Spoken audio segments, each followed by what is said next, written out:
I don't know if you guys heard, but there's a thought out there that maybe talking about Ant-Man and Quantumania that possibly Kang the Conqueror might be another character again. He might become the Beyonder. They might be bringing them together as one. I just want to know what you guys think about that, and the good, bad, indifferent. Like, what are the positives? What are negatives? What do you guys think? I think the Beyonder could be cool if they execute him correctly. I think my hang up, and I'm thinking more about this like as it progressively sinks in. I'm hearing these rumors that they're making Kang and the Beyonder kind of like one and the same entity. Yep.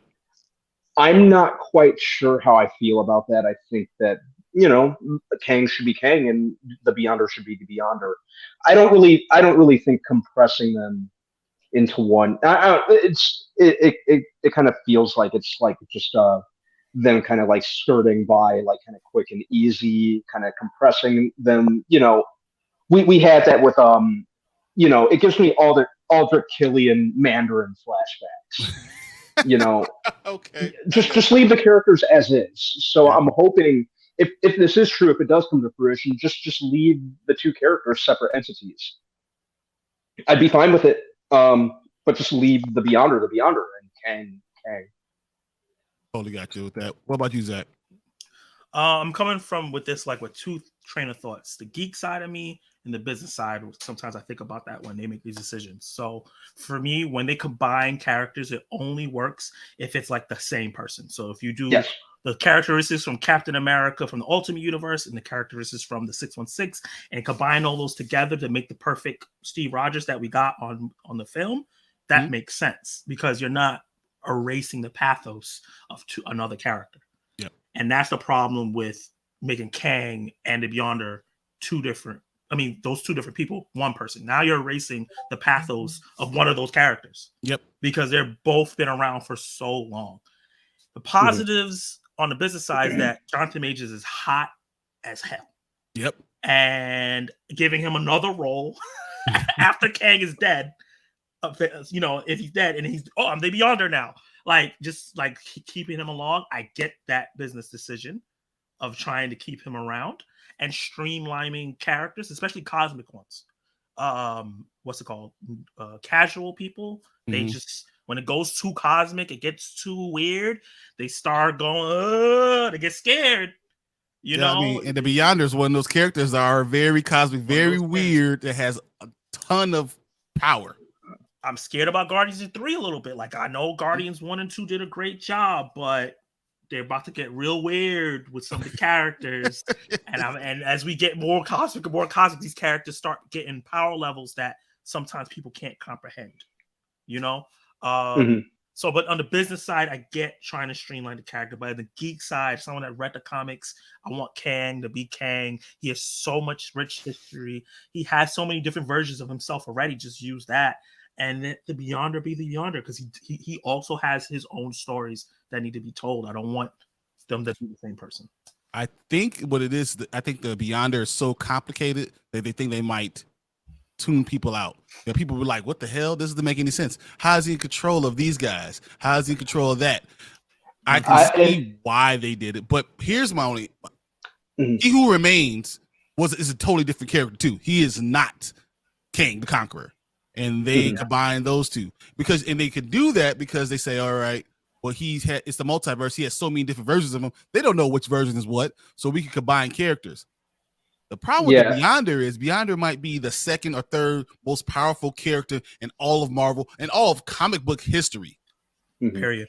And then you have Kang, who's also, top 20. So you already have a top 20 character and you're going to make him even more powerful by putting him as number 2. You're going to lose that entire character. Exactly what you said, Zach. That might be a problem for me. Also with the He Who Remains, he's not a character that's super, like Beyonder is not in the zeitgeist of the world, but as a comic book person, we all know who that is. Yeah. He Who Remains is a little bit more niche, so you can get away with like combining him because a lot of people don't know who he is at all. So I think that's where they can get away. If they do a thing where Beyonder is a different person, but Kang absorbs him or does something like that, and that's how they make him one person, and he was already a person, he gets to do a couple things, and then they combine him, then I think it could work. Mm-hmm. Wouldn't you be more concerned about that though? Because how did Kang absorb the Beyonder, who can warp realities and is in charge of everything? That's also true. That's also true. The tribunal, like he does all that. That's him. He runs all. That's true.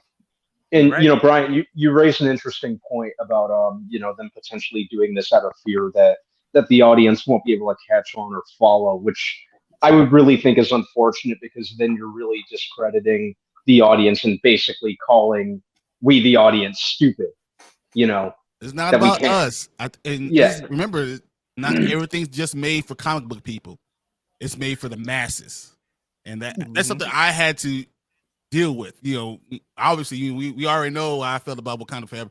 I have to realize that it's not just about me and the person who cares about the character. It's about everyone, because they got to make money. It's a business decision. Yeah. But then that's saying the masses are idiots, which give them a little more credit. Even like kind of casual viewers, you don't want to treat your audience like they're morons or talk down to them. Yeah. So I that's just another reason I'd be fine with them leaving the characters as is, because just give your audience credit. They're smart enough to catch on. I'm gonna be a even if they don't read to that though. Be a devil advocate to that though. We all saw Nope, right? Yep. You all love Nope? Yep. Mm-hmm. So I love Nope. It was, I forgot where I put it in my list. I have the video up. Yes, first of all, check out his video, his top movies of 2022. Yes, you need to check them out. It's really good. It's not as good as mine, but it's a good list. We're about to talk about that. It's actually very good. It's actually very good. It was very much thought about, and it's a very good list, and you should check it out. So please, Zack Attack Reviews, guys. Zack Attack Reviews. But like my best friend who has a master's degree, doctorate degree, I know she's smarter than me, saw Nope. She called me. She said, "I don't get this movie. It's stupid. What is this? Doesn't make sense. I don't." And you know what I'm saying? Like, and I feel like Nope wasn't overly complicated. No, it wasn't. But a lot of people didn't get it. So I thought, I kind of get it with treating the masses a little bit like they might not get stuff, because even some of the smartest people don't get those concepts. Well, Inception, Interstellar, The Prestige. Well, I mean, there's so many movies that people have like, I don't get it. Yeah, it's pretty straightforward. I was watching Inception like this, like, oh my god, and my family's behind me, like, turn this shit off. It's stupid. Like, you don't know, Nolan might be the greatest for you, though, right? Yeah, it's like he might be the greatest movie producer, a director out there, and no one appreciates it. Just no one. But what you gonna say, B? Oh no, I was just gonna say Nope was really. I thought it was really kind of subtle in its execution. It was definitely a slow burn, which I know is a word that I use a lot. But even some of the like underlying themes like spectacle and exploitation, I do kind of understand how some people may not have caught. Like a lot of people that I've talked to were like, oh, why did the Gordy scene need to be there?